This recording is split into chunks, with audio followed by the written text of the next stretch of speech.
सोचो एक ऐसे इंसान को जो दुनिया को इमोशनलेस कैलकुलेशन से कंट्रोल करता है, जो फियर, गिल्ट या एम्पैथी जैसे इमोशंस को अपने डिसीजन मेकिंग में इंटरफेयर नहीं होने देता, जो हर इंसान को एक चेस पीस की तरह देखता है और उसका सिर्फ एक ही गोल है, पावर। ऐसे लोग दुनिया में हमेशा से रहे हैं। Politicians, CEOs, warlords, criminal masterminds. ये लोग हाई फंक्शनिंग सोशियोपैथ होते हैं जिनके लिए लॉयल्टी, मोरालिटी और ट्रस्ट सिर्फ एक इल्यूजन है। पर सवाल ये है, आखिर ये लोग इतनी इंटेंस पावर तक पहुंचते कैसे हैं? और क्या तुम भी इनकी तरह सोच सकते हो? आज हम डार्क साइकोलॉजी, स्टोइसिज्म और मैनिपुलेशन के वो हिडन रूल्स एक्सप्लोर करेंगे जो दुनिया के सबसे डेंजरस माइंड्स फॉलो करते हैं। Section 1, sociopath versus normal people. एक नॉर्मल इंसान इमोशन से ड्राइव होता है। खुशी, गिल्ट, प्यार, गुस्सा और डर उसके फैसले डिक्टेट करते हैं। लेकिन साइकोपैथ्स इमोशन को सिर्फ एक टूल की तरह देखते हैं, ना खुद महसूस करते हैं, ना किसी और के लिए असली एम्पैथी रखते हैं। उनके लिए फियर और गिल्ट सिर्फ एक वेपन होता है जिसे वो मैनिपुलेट करके लोगों को कंट्रोल करते हैं। योहान लाइबर्ट इसका परफेक्ट एग्जाम्पल है। वो फियर और एम्पैथी का ऐसा मास्टर है कि सिर्फ शब्दों से ही एक इंसान की पूरी आइडेंटिटी इरेज कर सकता है। उसकी सबसे बड़ी स्ट्रेंथ, जीरो इमोशंस। एक नॉर्मल इंसान सोचेगा ये गलत है, मुझे गिल्ट हो रहा है, लेकिन एक साइकोपैथ सिर्फ इतना देखेगा, ये सही है क्योंकि मुझे इससे पावर मिल रही है। यही स्टोइसिज्म भी सिखाता है। A man who control his emotions controls the world. अगर तुम्हें पावर चाहिए तो पहला लेसन है अपने इमोशंस को कंट्रोल करो ताकि तुम्हें कोई और कंट्रोल ना कर सके। Section 2, how they manipulate people. Rule number 1, mirroring technique. सबसे पावरफुल मैनिपुलेटिव लोग दूसरों का ट्रस्ट जीतने के लिए उनके जैसा बन जाते हैं। ये एक साइकोलॉजिकल ट्रिक है।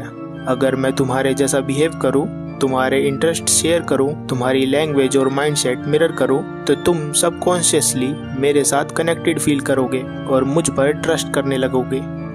इसी वजह से मास्टर मैनिपुलेटर्स कभी अपनी असली पर्सनैलिटी दिखाते नहीं, बल्कि सामने वाले की पर्सनैलिटी का एक परफेक्ट रिफ्लेक्शन बन जाते हैं। डेथ नोट का लाइट यागामी इसका एक परफेक्ट एग्जाम्पल बन सकता है। दुनिया की नज़र में वो एक इंटेलिजेंट, एथिकल और हम्बल स्टूडेंट है, लेकिन असल में वो एक कोल्ड मास्टरमाइंड है जो सीक्रेटली लोगों को मैनिपुलेट कर रहा है। उसका फेक पर्सोना एक मास्क है जिससे कोई उस पर शक ना करे। Rule number 2, emotional detachment. Fear को कंट्रोल कर लो तो तुम अनस्टॉपेबल हो। मैनिपुलेटर्स इम्पल्सिवली रिएक्ट नहीं करते क्योंकि इमोशंस इंसान को वीक बनाते हैं।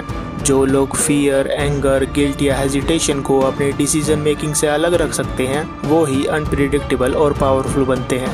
उसके डिसीजन सिर्फ प्योर लॉजिक पर बेस्ड होते हैं, इमोशंस पे नहीं। उसकी ये एबिलिटी उसे एक डेंजरस स्ट्रेटेजिस्ट बनाती है क्योंकि उसे कोई मैनिपुलेट नहीं कर सकता और उसका हर मूव कैलकुलेटेड होता है। Rule number 3, the art of deception. लोग अक्सर सिर्फ सच बोलने वाले इंसान को ट्रस्ट करते हैं, लेकिन रियल मैनिपुलेटर्स सच बोल के भी सच को कंट्रोल करते हैं। सच सिर्फ एक टूल है। उसे कैसे बोला जाए, किस एंगल से दिखाया जाए और कैसे ट्विस्ट किया जाए, ये सब एक मास्टर मैनिपुलेटर की स्किल सेट का हिस्सा होता है। कोड गीस का लीलूच इस गेम का मास्टर है। वो सच बोलता है पर इस तरीके से कि लोग एग्जैक्टली वही सोचे जो वो चाहता है। उसका हर वर्ड एक केयरफुली प्लान्ड मूव होता है जिसे वो लोगों को अपने फेवर में टर्न कर सके। अगर तुम्हें लोगों को मैनिपुलेट करना है तो सिर्फ झूठ बोलना काफ़ी नहीं, तुम्हें सच को अपने फेवर में मोल्ड करना आना चाहिए। Section 3, how they gain and maintain power. Rule number 1, fear is greater than respect. Respect काफ़ी नहीं होती। लोग सिर्फ उसी इंसान को ट्रूली ओबे करते हैं जिसे वो सीक्रेटली फियर करते हैं। दुनिया के सबसे पावरफुल रूलर्स वही रहे हैं जो लोगों के अंदर सटल फियर क्रिएट कर सके। जब तक लोग सिर्फ रिस्पेक्ट करते हैं तब तक वो रिवोल्ट करने की सोच सकते हैं, लेकिन जब उनके अंदर डर होता है तब वो बिना सवाल उठाए तुम्हें फॉलो करते हैं। Rule number 2, control the narrative. Powerful लोग कभी दूसरों की कहानी का पार्ट नहीं बनते, वो कहानी लिखने वाले होते हैं। मीडिया, पब्लिक परसेप्शंस, र्यूमर्स, सबको कंट्रोल करना एक मास्टरमाइंड की पहचान है। जो अपनी कहानी खुद लिखता है वो दुनिया की नज़र का एंगल भी कंट्रोल कर सकता है। Rule number 3, no attachments, no weaknesses. एक मास्टरमाइंड के लिए दोस्ती, प्यार और ट्रस्ट सिर्फ एक इल्यूजन है।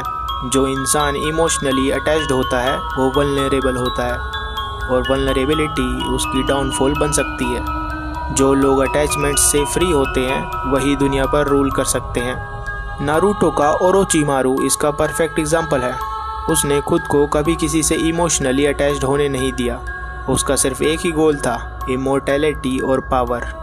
इस वजह से कोई भी उसकी वीकनेस नहीं जान सका और वो हमेशा अपने प्लान्स के अकॉर्डिंग चलता रहा।